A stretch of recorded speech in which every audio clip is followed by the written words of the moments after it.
Sometimes the sky doesn't darken because of a storm. Ethan Cole would later tell the colony sheriff with trembling hands wrapped around a chipped coffee mug. Sometimes it darkens because someone powerful finally remembers your name. The first shadow passed over Kepler, 9 at 6:14 in the morning. At first, nobody noticed. The mining colony was used to dim light and endless gray skies. The moon's thin atmosphere turned every sunrise into a dull silver haze that barely warmed the frozen steel rooftops scattered across the valley. Cargo haulers groaned awake along the refinery tracks while exhaust steam drifted upward in slow white columns.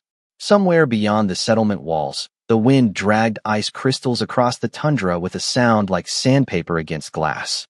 Ethan stood on the roof of Repair Bay 3 tightening a frozen coolant valve with numb fingers when the sunlight vanished completely. He looked up slowly, his breath caught in his throat. Massive shapes hung above the colony. Silent. Motionless. Warships. Dozens of them. No. Hundreds. Their black hulls stretched across the clouds like floating cities, layered with pale blue lights that pulsed softly beneath armored plating. Some were so enormous Ethan could see docking structures and shield arrays with the naked eye from nearly 2 miles below. The entire sky looked occupied. Holy hell, muttered one of the refinery workers nearby. Emergency sirens exploded across the settlement a second later. The shrill alarm echoed through every metal corridor and loading dock in Kepler 9. People poured from apartment blocks wearing half-zipped thermal jackets and work boots, staring upward in stunned silence. A child near the fuel station started crying.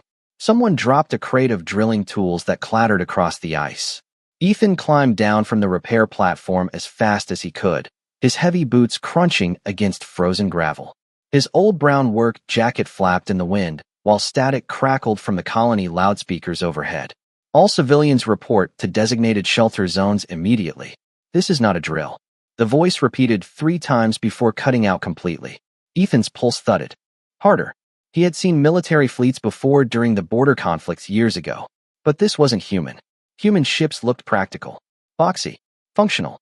These vessels were sleek and terrifying in a completely different way, curved like blades forged from midnight metal. And they weren't aiming weapons. They were waiting. That somehow felt worse. Then every screen in the colony flickered at once. Storefront monitors, transit signs, wrist comms, even the cracked tablet hanging inside the repair garage behind Ethan. The image stabilized into a single glowing symbol Ethan didn't recognize. A silver crest surrounded by rings of pale light. The crowd around him went silent. A deep female voice filled the air. Calm, controlled, beautiful in a way that made the cold feel sharper. Attention citizens of Kepler 9. The accent was alien, but the English was perfect. Do not resist. Do not attempt evacuation. We are searching for one individual. Ethan felt the strange pressure of instinct crawl up his spine. Around him, people exchanged nervous glances. The voice continued. Bring us the human called Ethan Cole. Silence crushed the colony. Ethan froze completely. Somewhere nearby, somebody whispered, Jesus Christ. The sheriff turned slowly toward him from across the loading yard. Then another worker pointed. Then another. Within seconds, dozens of frightened eyes locked onto Ethan at once.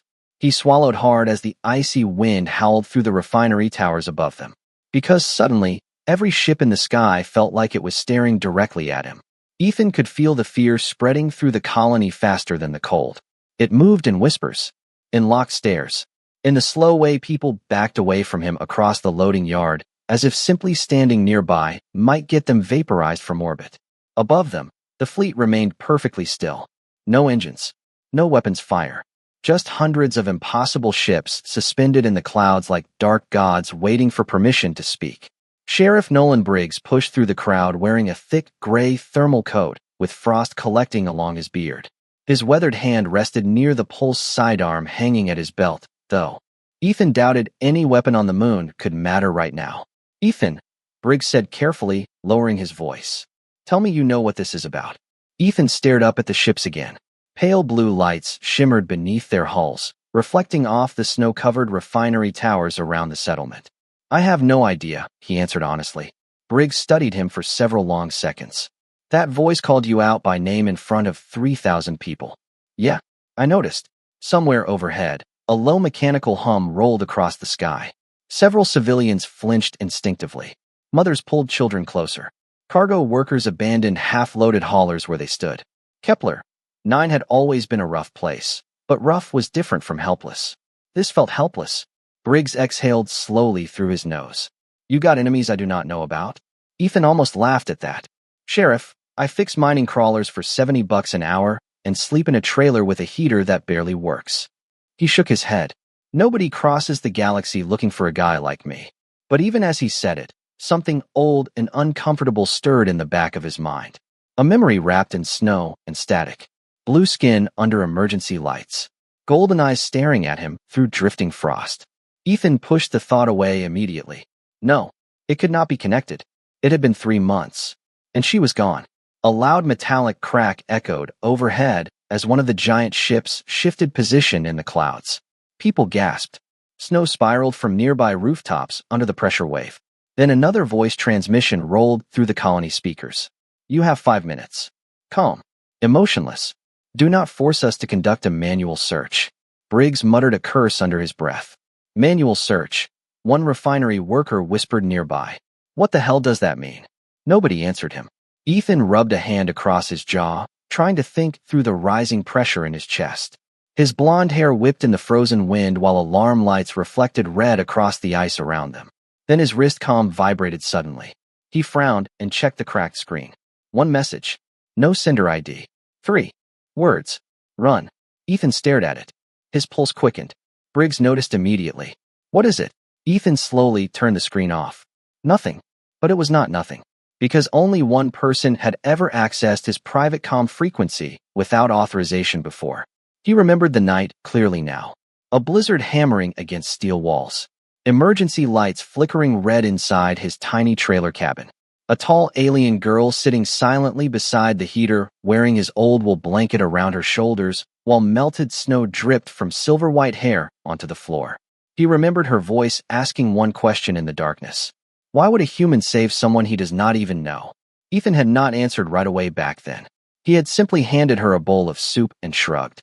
The memory hit him so hard his stomach tightened. Above Kepler 9, one of the massive warships slowly rotated, revealing rows of glowing structures beneath its armored belly. The colony lights flickered. Every instinct Ethan had screamed the same thing now. She came back. 3 months earlier, Kepler 9 had looked even colder.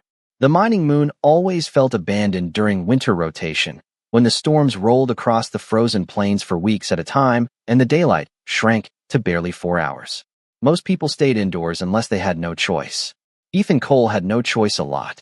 The salvage crawler rattled violently beneath him as it crawled across the ice fields north of the colony at barely 15 miles per hour. Wind hammered the vehicle hard enough to shake frost loose from the ceiling panels inside the cab. One of the heater vents sputtered weakly near Ethan's boots, blowing air that smelled faintly of burnt wiring and machine oil. Come on, he muttered, smacking the dashboard with a gloved hand. Just get me home one more time. The crawler groaned in response. Outside the windshield, visibility dropped to almost nothing. White snow swirled endlessly across the wasteland beneath a dark gray sky. Somewhere beyond the storm sat the remains of an old survey outpost abandoned after the lithium collapse 5 years earlier. Ethan had been hoping to strip a few usable parts before. Scavengers from the southern camps got there first. Rent was due in 4 days. His oxygen recycler had been making strange noises again, and heating fuel prices had nearly doubled since the last cargo strike from Earth. Life on Kepler 9 was mostly about fixing one problem long enough for the next one to arrive. Then the distress signal appeared. A faint pulse blinked across the crawler's cracked radar screen.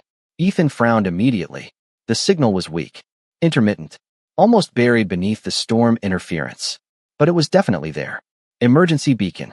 Human frequencies did not match the pattern. Neither did commercial transport codes. Ethan leaned closer to the monitor while static hissed softly through the cab speakers. Who the hell are you? The beacon flashed again. Closer this time.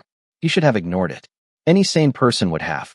The outer ice fields were dangerous enough without chasing unidentified signals during a whiteout storm. But something about it bothered him.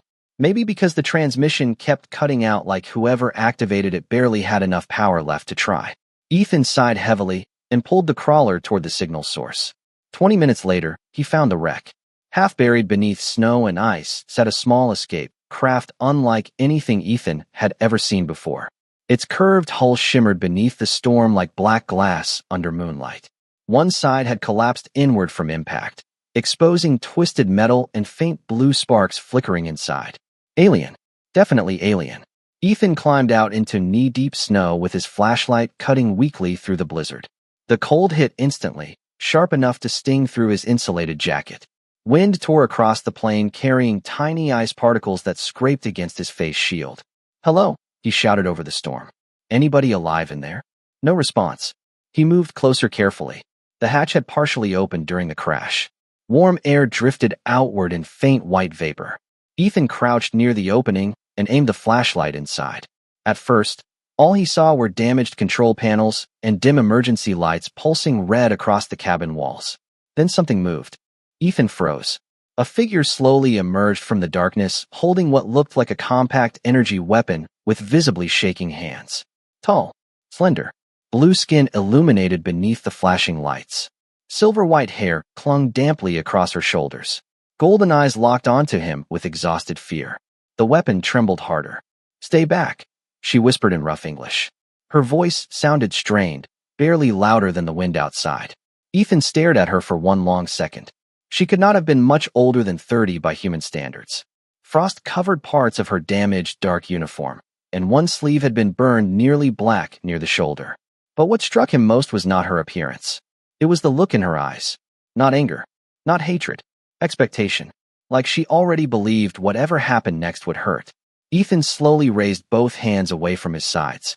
Snow gathered along his jacket collar while the storm held around them. "Easy," he said quietly. "I am not going to hurt you." The alien girl kept the weapon pointed at Ethan for nearly 10 full seconds before her arm finally lowered an inch. Snow swirled through the broken hatch around her boots, while red emergency lights flashed across the damaged cabin walls behind her. Up close, Ethan could see how exhausted she really was. Her breathing looked uneven. One side of her dark uniform had frozen solid where melted snow mixed with something metallic and blue near her shoulder. She was trying very hard not to show pain. "You speak English," Ethan said carefully over the wind. Her golden eyes narrowed slightly. "Your species broadcasts on unsecured frequencies constantly." Even half frozen, she sounded proud. Ethan almost smiled at that. "Fair enough." The girl swayed suddenly. Just a small movement, but enough for Ethan to notice. Her hand tightened around the weapon instinctively. "I am fine," she said immediately.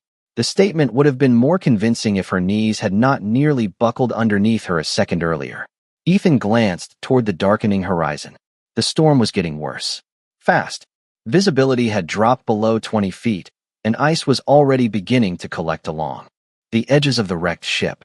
Nobody survived nights like this out on the plains without shelter. Human or alien. "Look," he said quietly. "You can keep pointing that thing at me if it makes you feel better. But if we stay out here another hour, both of us are going to freeze." She stared at him silently. Distrust lived deep inside that expression. Ethan recognized it because he had seen it in the mirror plenty of times himself after the war. The kind that settled into people and stayed there. "I have a crawler about 100 yards east," he continued. "Heat. Food. Portable med kit." He paused. "Your choice." The wind screamed across the ice between them. Finally, the girl asked, "Why are you helping me?"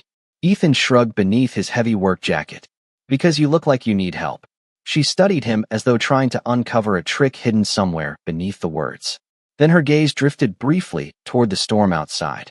Logic won the argument before trust ever did. Slowly, she lowered the weapon completely. Ethan exhaled softly. Good call. The walk back to the crawler felt longer than it should have. The alien girl moved carefully through the snow beside him. One hand pressed near her injured shoulder, while the other still held the compact weapon low at her side. She never stopped scanning the horizon. Never stopped listening. Ethan noticed that immediately. Military training. Or something close to it. By the time they reached the crawler, frost covered both their jackets in a thin layer of white. Ethan climbed into the cab first and turned the heater controls all the way up. The machine rattled angrily before warm air finally pushed through the vents. The girl stepped inside slowly after him. Her eyes moved across every inch of the interior at once. Dashboard, storage locker, tool rack, emergency shotgun mounted near the rear hatch. Calculating. Ethan pretended not to notice. Sit wherever, he said, pulling off his gloves. It is not exactly luxury. She remained standing another moment before finally lowering herself carefully into the passenger seat. The heater vent near her boots hummed softly. Steam rose faintly from melting snow along the edges of her dark uniform. Ethan opened a storage compartment and pulled out an old thermal blanket. Brown wool, frayed around the edges from years of use. Here, he held it out toward her. The alien girl hesitated before accepting it cautiously. Her long fingers brushed his for barely a second. Cold. Colder than the air outside should have allowed. She wrapped the blanket tightly around her shoulders without speaking. Ethan climbed back into the driver's seat and started the crawler engine. I am Ethan, by the way. The vehicle lurched forward across the ice fields. For several seconds, only the sound of rattling metal and distant wind filled the cab. Then finally, quietly, she answered. Lyra. Ethan nodded once and kept driving through the storm. Neither of them noticed the faint tracking beacon still blinking silently beneath the wrecked alien ship behind them. By the time Ethan reached his trailer cabin on the edge of Kepler 9, the storm had become a white wall behind them. Snow hammered against the crawler hard enough to rattle the side panels, while warning lights blinked faintly across the dashboard. The settlement itself looked half-buried beneath drifting ice.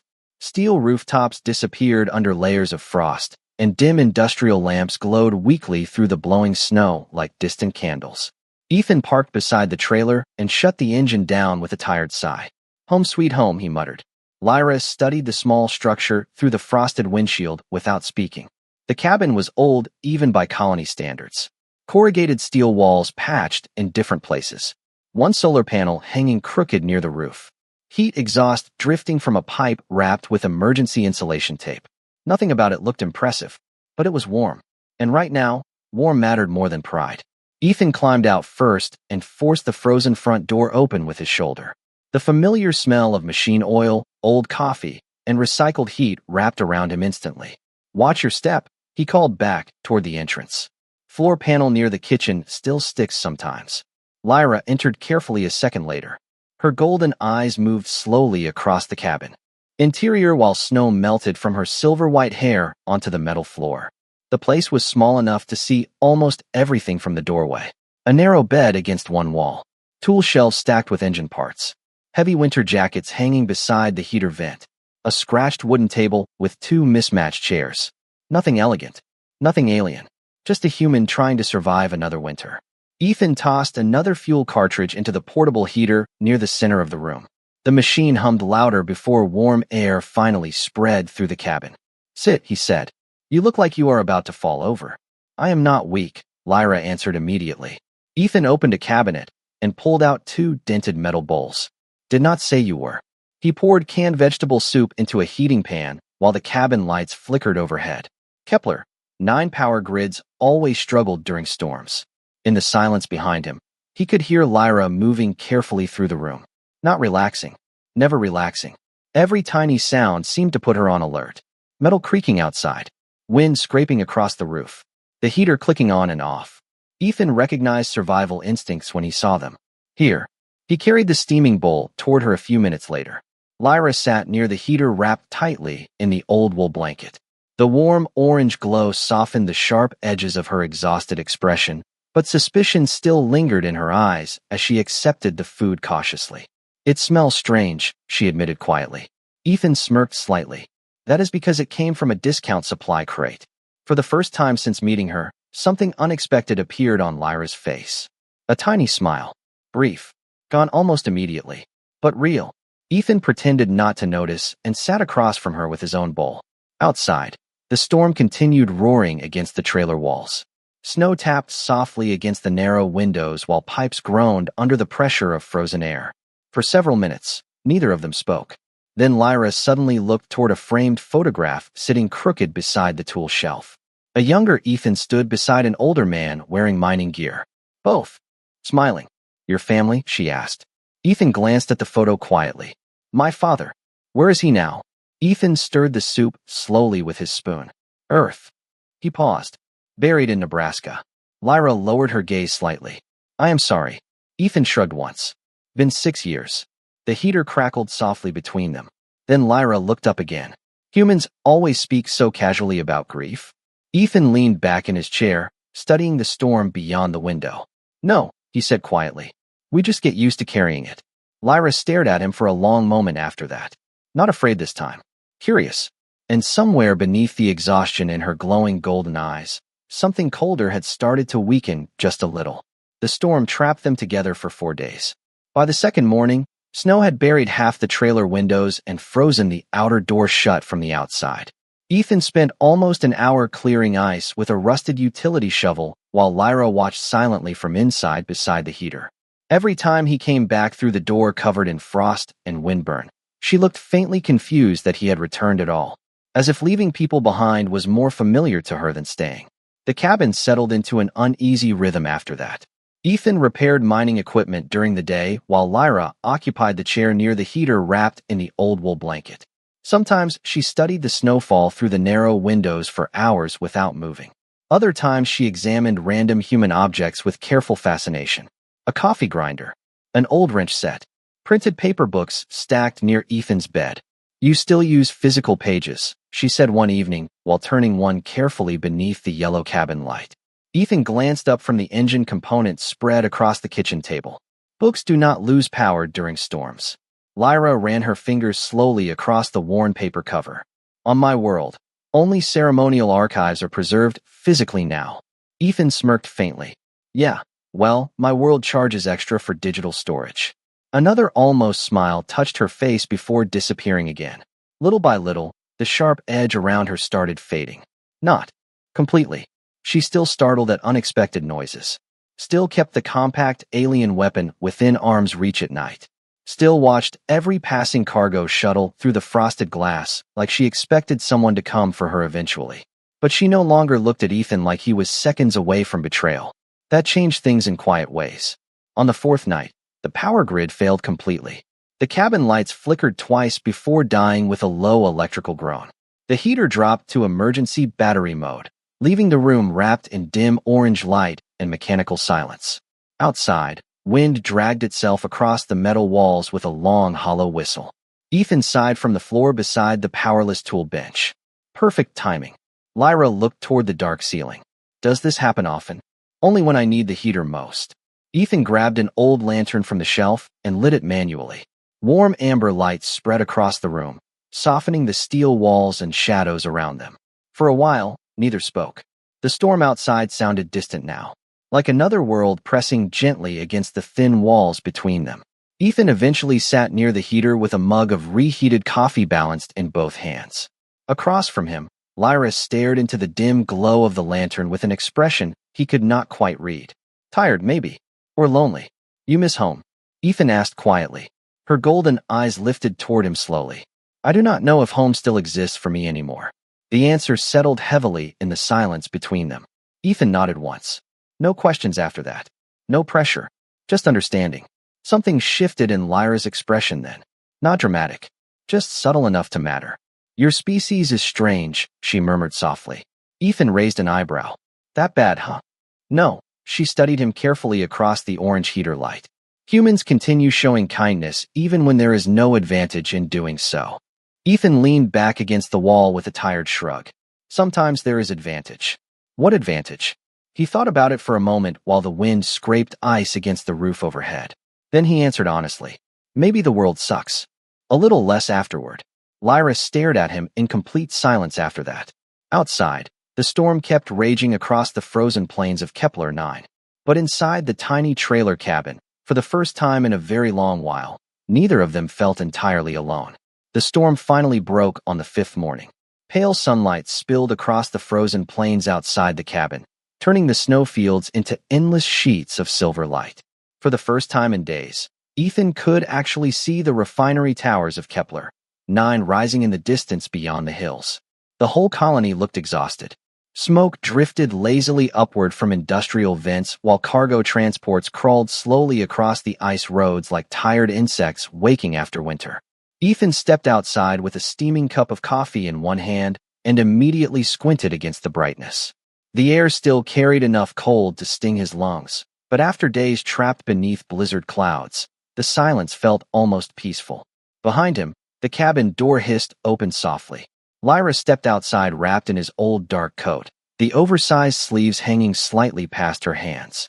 Her silver-white hair moved gently in the wind, while sunlight reflected faint blue tones across her skin. For a moment, she simply stood there looking across the frozen landscape in complete silence. "Beautiful," she murmured quietly. Ethan glanced around at the snow-covered mining colony with amusement. "That is a first." Lyra looked toward him. "On my world, storms erase entire cities. Snow there is feared." She lowered her gaze toward the untouched white plains stretching toward the horizon. "Here it feels calm." Ethan leaned against the crawler parked beside the trailer. "You get used to it after enough winters." For a while, neither spoke. The only sound came from distant refinery engines humming beneath the morning sky. Then suddenly, Lyra stiffened. Ethan noticed it instantly. Her eyes narrowed toward the horizon behind the settlement. "What is wrong?" he asked. She did not answer immediately. Instead, she tilted her head slightly, like she was listening to something far away. Then Ethan heard it too. A low vibration. Deep. Mechanical. Not from the colony. The sound grew louder by the second. Ethan turned sharply toward the eastern sky, just as 3 black aircraft burst through the clouds overhead. They moved impossibly fast, sleek triangular ships with glowing blue engines cutting across the frozen atmosphere in complete formation. Ethan's stomach dropped immediately. Those were not human. Lyra's expression changed completely. Fear. Real fear this time. "Inside," she said sharply. Ethan blinked. "What?" "Inside. Now." The urgency in her voice hit harder than the words themselves. Ethan followed her into the cabin as the aircraft roared somewhere overhead. The trailer walls vibrated faintly beneath the sound. Lyra moved quickly toward the narrow window near the tool shelf, watching the sky carefully while one hand instinctively reached for the alien weapon resting beside the heater. Ethan had never seen her hands shake before. "Who are they?" he asked quietly. Lyra stared out at the distant sky for several long seconds before answering. "People who cannot know I survived." Ethan frowned. "You told me your ship crashed." "It did." Her golden eyes lowered slightly. "But it was not an accident." Silence filled the cabin instantly. Outside, the aircraft circled somewhere beyond the hills. Ethan could hear the faint echo of engines passing back and forth across the colony airspace. "Lyra," he said carefully, "who exactly are you?" She closed her eyes briefly, like the answer physically hurt to say aloud. Then she finally turned toward him. Someone very important made a decision they believed would disappear quietly beneath the snow. Ethan stared at her across the dim cabin light while the heater clicked softly behind them. Suddenly dozens of strange moments over the past week snapped together inside his head. The military discipline. The perfect English. The advanced escape craft. The way she carried herself even while exhausted. None of it belonged to an ordinary traveler. Outside, one of the ships passed low enough to shake frost loose from the roof. Lyra's voice dropped almost to a whisper. "If they find me here, Ethan," she hesitated, "your people may suffer for helping me." Ethan looked at her for a very long moment. Then he walked toward the window beside her and pulled the curtain shut completely. "Then I guess it is a good thing I never learned how to mind my own business." For the first time since arriving on Kepler 9, Lyra looked genuinely stunned by him. That night, Lyra barely slept. Ethan noticed because every few hours he heard the quiet scrape of movement near the cabin window or the soft metallic click of her weapon being checked in the darkness. Outside, the storm clouds had finally cleared completely, leaving the frozen plains under sharp silver moonlight. Kepler 9 looked peaceful again. But peaceful things did not usually circle overhead in armed formation. Ethan sat at the kitchen table repairing a damaged thermal regulator while the old lantern cast long shadows across the steel walls. The heater hummed softly behind him. Across the room, Lyra stood near the narrow window staring out toward the distant refinery lights. "You should try sleeping," Ethan said without looking up. "Humans underestimate exhaustion," Lyra replied quietly. Ethan smirked faintly. "Humans survive on exhaustion." That earned the smallest hint of amusement from her before silence returned again. For several minutes, only the sound of tools clicking against metal filled the cabin. Then Lyra finally spoke. "On my world, kindness is considered dangerous in positions of power." Ethan glanced up at her. "That sounds depressing." Her golden eyes remained fixed on the glass. "Mercy creates attachments. Attachments create hesitation. Hesitation weakens authority." Ethan leaned back in his chair. "And here I thought politicians on Earth were bad." This time Lyra actually laughed softly. The sound surprised both of them. It lasted only a second, but the warmth of it lingered in the room afterward. Then her expression faded again. "You should not have taken me in," she admitted quietly. "You did not know what would follow." Ethan set the thermal regulator aside. "Still do not." Lyra turned toward him slowly. The lantern light reflected softly across her blue skin and silver-white hair, while exhaustion weighed visibly behind her eyes. "There are factions within my empire that would destroy entire colonies to erase political complications." Ethan studied her carefully. "And you are one of those complications?" She hesitated, then finally nodded once. "My survival threatens people who prefer certainty." The answer settled heavily between them. Ethan had lived around enough miners, smugglers, and corporate executives to recognize power when he heard it. Whatever Lyra really was, it sat far above anything connected to Kepler-9. "So why not leave?" he asked quietly. "You had days." Lyra looked down toward the blanket draped loosely around her shoulders. "Because I was tired." Ethan frowned slightly. "Of running. Of being treated like something valuable, but never human." The room went still after that. Outside, frozen wind scraped softly against the trailer walls. Somewhere far across the colony, a cargo siren echoed through the night. Ethan looked at her differently then. Not as an alien. Not as a mystery. Just someone exhausted from carrying expectations too heavy for one person alone. Slowly, he stood and crossed toward the small kitchen counter. "Well," he said, opening a cabinet. "I cannot fix empire politics." Lyra watched him curiously. Ethan pulled down 2 chipped ceramic mugs and started heating water again. "But I can make terrible coffee." A faint smile touched Lyra's face. "Your confidence is inspiring. You have no idea." A few minutes later, they sat together beside the heater while steam curled upward from the mugs between their hands. No weapons drawn. No fear pressing against every silence anymore. Just 2 exhausted people listening to the wind outside. Then suddenly, every light inside the cabin flashed bright blue. Ethan jumped to his feet instantly. The heater sputtered. The windows vibrated hard enough to rattle frost loose from the glass. Outside, a massive shadow silently passed over the roof. Ethan rushed toward the door and stepped outside into the freezing night air. His breath caught immediately. Hovering above the frozen plains beyond the trailer stood a ship so enormous it blocked half the stars. Blue-white engines glowed beneath its dark, curved hull, while streams of pale light scanned slowly across the snowfields below. Smaller aircraft circled around it like escorts around a king. Ethan heard the cabin door open behind him. Lyra stepped into the moonlight beside him and stared upward in silence. Her face had gone completely pale. "They found me," she whispered. The giant ship descended slowly through the night clouds until the frozen plains around Ethan's trailer glowed pale blue beneath its engines. Snow spiraled outward across the ice in enormous waves while the sound vibrated deep through the ground itself. Every light across the distant colony flickered in response. People were watching now. Ethan could see silhouettes gathering near refinery towers and cargo platforms nearly a mile away, all staring toward the impossible vessel hanging over the outskirts of Kepler-9. Lyra stood motionless beside him in the snow. Her breathing looked shallow, controlled, but Ethan could feel the tension radiating off her like static before a lightning strike. Then a beam of silver light descended from beneath the ship. A landing platform formed slowly within it, smooth black metal unfolding piece by piece above the frozen ground. Several tall, armored figures emerged first.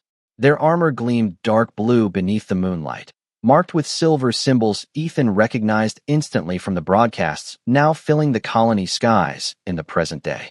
The same crest, the same empire. But none of the soldiers raised weapons. None even looked at Ethan. Instead, every single one of them lowered their heads toward Lyra. Ethan frowned in confusion. Then another figure appeared. An older alien male with silver markings across his dark robes stepped carefully onto the platform. Unlike the soldiers, age showed clearly in his posture, but authority surrounded him like gravity. The old alien looked directly at Lyra and dropped to one knee in the snow. "Your Highness," he said softly. Ethan felt his stomach drop. Silence swallowed the frozen plains. Even the wind seemed quieter for one impossible second.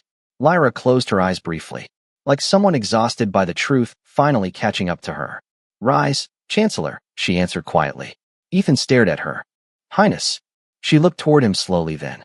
Moonlight reflected in her golden eyes while snow drifted softly through strands of silver-white hair around her face. My full name is Lyra Vale Saranis, she said.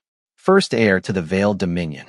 Ethan said absolutely nothing, because suddenly every strange detail over the past week made horrifying sense. The military ships, the assassination attempt, the fear in her voice whenever the Empire was mentioned. He had not rescued some random traveler from a snowstorm. He had hidden the future ruler of one of the most powerful civilizations in the galaxy inside a rusted trailer beside a mining colony. The Chancellor rose slowly and turned toward Ethan for the first time. His silver eyes studied the human mechanic carefully beneath the drifting snow. You protected her, he said quietly. Ethan shoved his frozen hands into his jacket pockets awkwardly. I gave her soup and a heater. Something unexpectedly warm touched the old alien's expression then. For many rulers, that would have been more than they ever received. Lyra stepped closer to Ethan until only a few inches separated them. The engines above painted soft blue light across the snow around their boots. When my ship crashed, she said quietly, I believed your species was selfish, violent, primitive. Her voice softened. That is what I was taught. Ethan looked down slightly, embarrassed by the intensity in her gaze. Yeah, well, humans are complicated. A faint smile touched Lyra's face. Real this time. No walls left behind it. You shared warmth with a stranger during the coldest storm I have ever seen. She glanced briefly toward the massive ship hovering above them. My people crossed entire star systems searching for me. Then her eyes returned to him. But you found me first. Around them, the armored soldiers stood perfectly still beneath the falling snow. Waiting. Watching. Respectful. Lyra slowly removed a small silver emblem from beneath her coat. Ethan recognized it instantly. The strange symbol she had left behind the morning she disappeared from his trailer weeks later. She gently pressed it into his hand. If you ever call for aid, she whispered, the Vale Dominion will answer. Ethan stared down at the glowing crest resting against his rough work gloves. Above them, the stars shimmered cold and distant beyond the giant ships hanging in the sky. Then, quietly, almost to herself, Lyra added one final sentence. The first place in the galaxy that ever felt safe to me was a broken trailer on a frozen moon beside a human who expected nothing in return.